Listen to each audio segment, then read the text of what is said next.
Halo teman-teman, selamat datang di pertemuan 11 untuk mata kuliah administrasi bisnis. Di pertemuan ke-11 kali ini kita akan membahas mengenai bab administrasi personalia. Sebelum kita mulai untuk mendalami materi ini lebih lanjut, jangan lupa di awal ini kita harus tahu dulu nih, apa sih definisi dari administrasi personalia. Administrasi personalia garis miring divisi SDM, garis miring divisi HR atau HRD, merupakan suatu divisi yang mempunyai fungsi untuk memperlancar tupoksi dari seorang atau sebuah kelompok divisi personalia secara keseluruhan. Artinya apa? Administrasi personalia ini merupakan bagian atau bagian yang melakukan aktivitas kegiatan untuk mengelola para karyawan-karyawannya. Karyawan ini tidak hanya yang levelnya staff ya, dari yang level tertinggi hingga level staff pun di administrasi personalia akan diatur dan diurusi. Artinya apa? Wah, banyak banget tuh karyawan-karyawan yang ada dalam satu perusahaan. Pusing kan nih para administrasi personalia atau bagian HR, bagian SDM. Makanya di bagian SDM ini harus setidaknya proporsional antara jumlah karyawan dengan jumlah tim di divisi SDM itu sendiri. Gitu. Lanjut, setelah kita mengetahui definisi atau apa sih roh dari administrasi personalia, kita akan lanjut untuk mengetahui tupoksi atau tugas dan tanggung jawab dari bagian SDM, bagian HRD, HR, ataupun administrasi personalia. Tugasnya ialah kalau seperti air sungai itu kita bisa menganalogikan mengalir dari hulu ke hilir. Nah, administrasi personalia ini juga mengurusi semuanya dari hulu hingga ke hilir. Dari yang namanya mau merekrut calon karyawan hingga memberhentikan calon karyawan. Keren kan? Jadi dari kita mau ngambil calon karyawan sampai kita akhirnya bukan membuang ya, tapi memberhentikan karyawan yang sudah kita rekrut, itu bagaimana caranya. Itulah fungsi-fungsinya dari awal, dari ngerekrut, terus kalau udah direkrut kita harus memelihara atau melakukan manajemen SDM dengan baik. Contoh satu dari segi penggajian atau remunerasi. Terus kalau sudah digaji kita harus menilai juga kan kinerja mereka, gitu ya. Nah, kalau sudah terdaftar di dalam satu karyawan perusahaan, kita kan harus mengurusin perizinan tenaga kerjanya gitu ya. Terus sepanjang jalan karyawan tersebut ada di perusahaan kita harus memikirkan jenjang karirnya dia, mulai dari promosi, mutasi atau bahkan jenjang karirnya kita drop ya, kita bisa demosi atau bahkan sampai di PHK gitu. Terus jangan lupa bagian personalia juga harus melakukan administratif secara dokumen atau kita harus punya nih data diri dari karyawan, terus kita harus punya formulir-formulir pada saat rekrutmen dan segala macam, slip gaji dan kawan-kawan, gitu ya. Nah, bagian SDM ini nggak hanya mengatur karyawan tetap, karyawan kontrak, magang, harian, ataupun outsource pun juga akan dipegang oleh bagian personalia. Gitu. Jadi bagian personalia ini mengurusi manusia yang jumlahnya banyak dalam satu perusahaan. Terus selain itu jangan lupa kalau misalkan ada training dan evaluasi ya, karena memang karyawan itu perlu kita training untuk menambah ilmunya. Jadi selain benefit secara finansial atau secara materi yang kita berikan kepada karyawan berupa gaji ataupun insentif honor dan lain-lain, kita juga bisa memberikan benefit yang lain berupa apa? Berupa ilmu. Kita memberikan mereka pelatihan yang mungkin bisa mengembangkan kompetensi mereka untuk promosi gitu ya, untuk meniti karir mereka di perusahaan kita. Jadi bagian SDM ini harus ya istilahnya melakukan rancangan dari visi misi perusahaan untuk mengelola suatu manusia, mengelola sumber daya manusia yang ada, mengelola karyawan yang ada. Tujuannya apa? Tujuannya agar mereka betah nih kerja sama kita, mereka loyal sama kita, gitu. Hingga akhirnya ya bagian personalia juga harus membuat laporan seluruh kegiatan personalia. Contoh mungkin kita di akhir tahun membuat laporan personalia selama setahun berjalan atau rancangan SDM setahun ke depan. Itu kita harus buat juga tuh. Jadi dari hal ngurusin orangnya sampai ngurusin dokumen-dokumennya kita juga harus melakukan kalau teman-teman terjun di bagian personalia. Untuk orang-orang yang senang berhubungan dengan orang, which is ini akan menjadi sesuatu yang fun, yang istilahnya menyenangkan karena teman-teman akan berhubungan dengan orang banyak. Tapi kalau untuk orang-orang yang mungkin kurang senang berhubungan sama orang, harus profesional kalau teman-teman kecemplung nih di bagian personalia. Nah, kalau tadi kan saya hanya ngebahas sekilas-kilas aja ya. Jadi apa sih tugas dan tanggung jawab pokok fungsi dari suatu bagian personalia?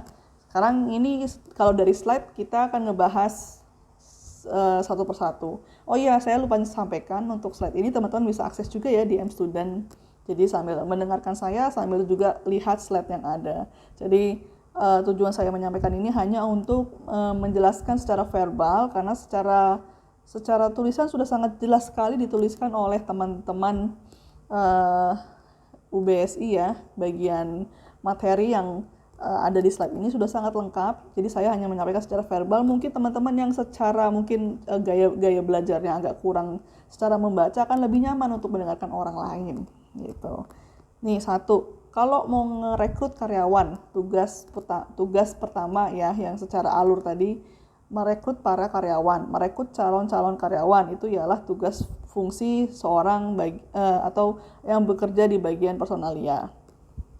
Nah, kalau kita ngerekrut, kita pasti harus punya alur-alurnya, harus punya pakem-pakemnya, alur-alurnya seperti apa. Yang common nih, yang umum biasanya, kalau kita mau ngerekrut orang, kita pasti akan pasang iklan dulu dong, ya nggak sih? Kita akan koar-koar dulu ke orang-orang, perusahaan kita buka lowongan loh, atau mungkin untuk perusahaan-perusahaan yang sudah sangat jam terbangnya bagus, diakui di Indonesia, terus mungkin perusahaan BUMN dan segala macam, mereka tidak perlu gembar-gembor buka lowongan, justru orang-orang yang nyari mereka kan gitu. Intinya kita harus menapaki, kita harus memijak dulu bahwa perusahaan kita butuh orang nih gitu ya. Biasanya kalau perusahaan tersebut butuh karyawan, entah dari divisinya yang bilang, contoh saya bagian keuangan, saya bilang ke bagian personalia, bagian personalia saya butuh nih orang accounting baru karena kita udah nggak kuat, udah loadingnya kebanyakan gitu.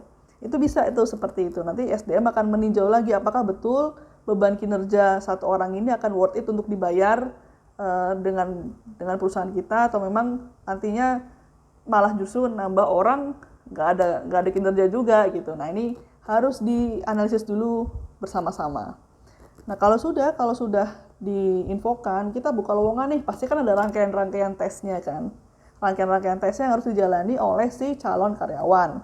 Itu adalah hal yang wajar. Mungkin tes tertulis, tes TPA, tes bahasa Inggris, atau mungkin FGD, dan lain-lain. Nah, kalau sudah melalui rangkaian tes-tes yang secara secara antar calon karyawan, biasanya akan ada juga proses wawancara seleksi ya. Wawancara ini bisa dilakukan oleh tim SDM atau user di bagian divisi yang memerlukan orang tersebut. Itu bisa. Jadi misalkan kalau saya di bagian keuangan, maka usernya wawancaranya sama saya. Mungkin saya bukan atasan langsung, tapi saya juga bagian orang keuangan yang mempunyai kewenangan untuk menyeleksi juga kandidat yang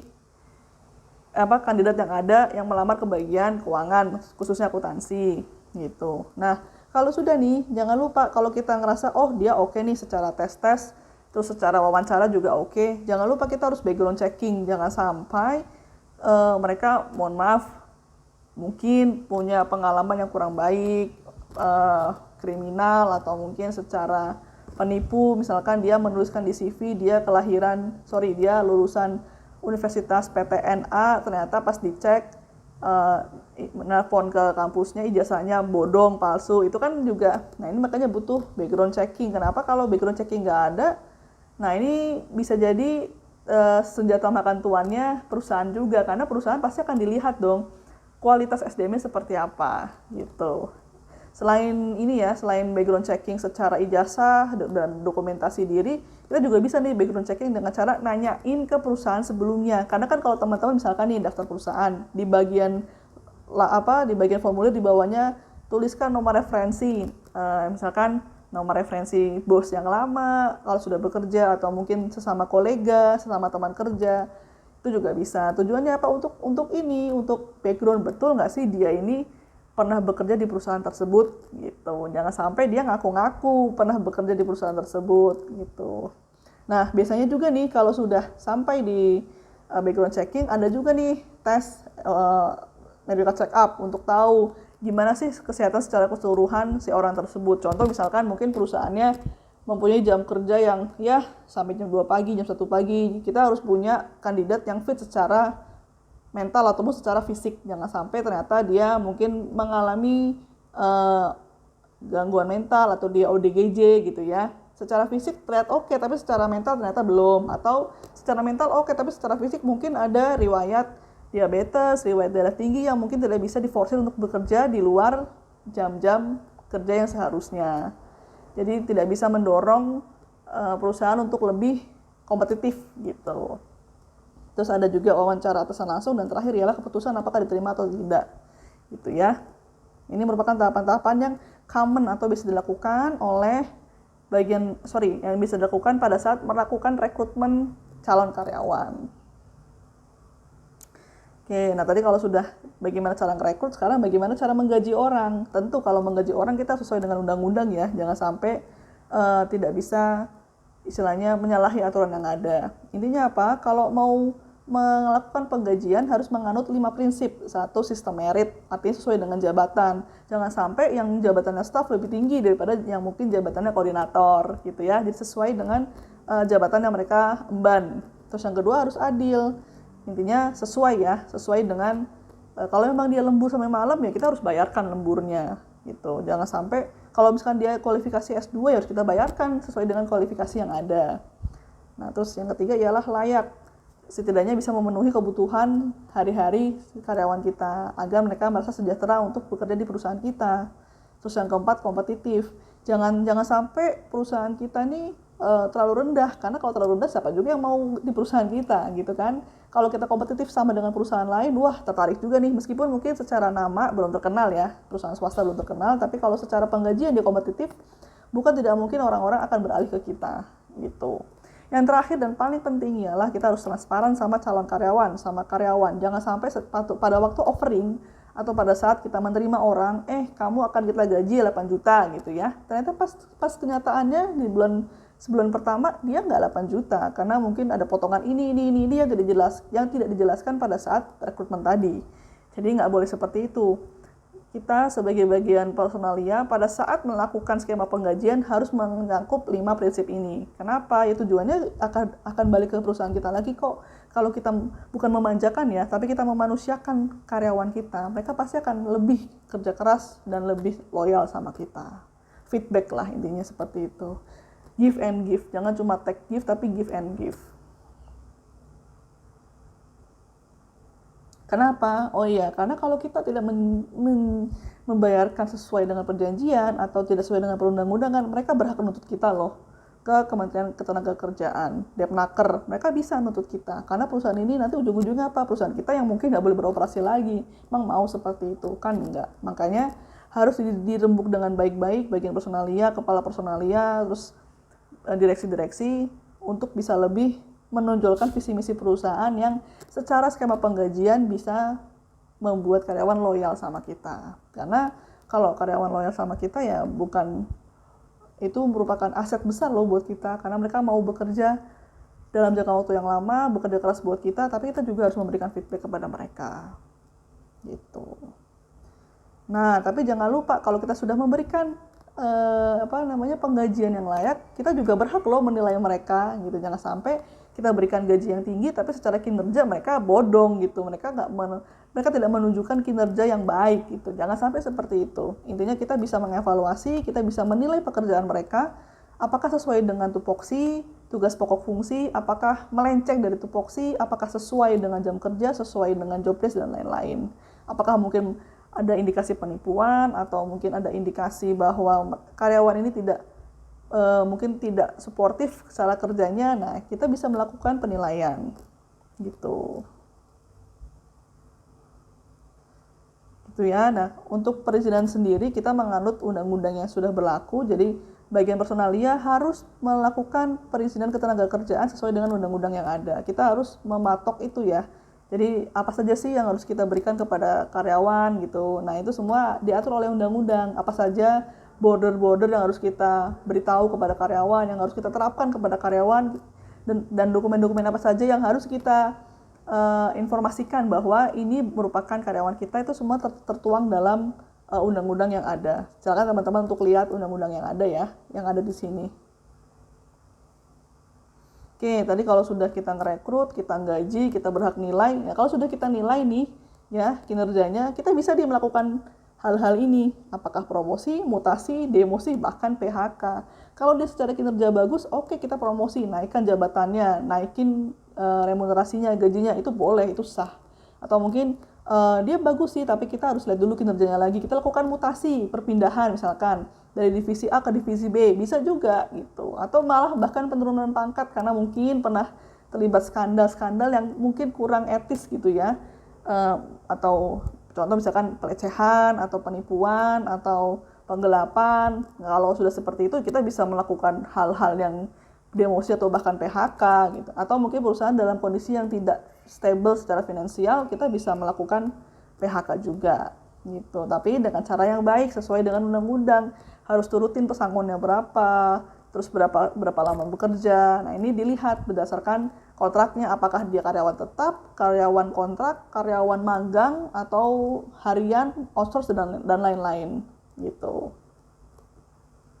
Dan tugas-tugas lainnya yang sangat kompleks. Intinya personalia ialah mengurusi manusia yang kerja di perusahaan.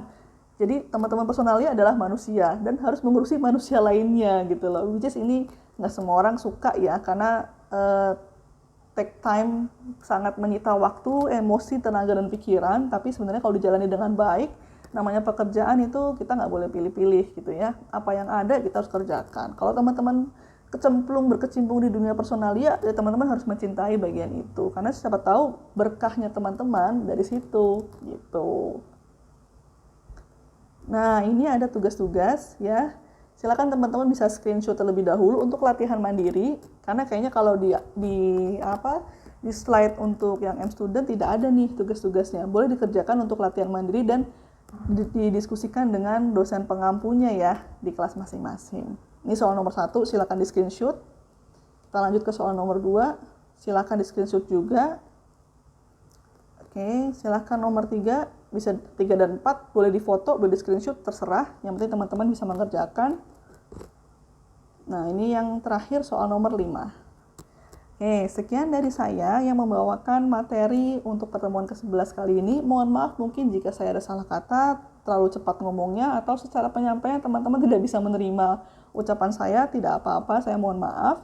Semoga apa yang saya sampaikan berguna dan memberikan dampak positif bagi teman-teman, sehingga ilmu mengenai dunia personalia jadi lebih bertambah gitu ya. Siapa tahu mungkin ke depan tertarik nih pengen masuk ke bagian personalia karena berhubungan dengan orang-orang banyak, sehingga teman-teman punya ilmu nih bagaimana untuk berinteraksi dengan orang-orang yang banyak, orang-orang tertentu dari berbagai kalangan. Sekian dari saya, terima kasih sudah mendengarkan, semoga bermanfaat ya.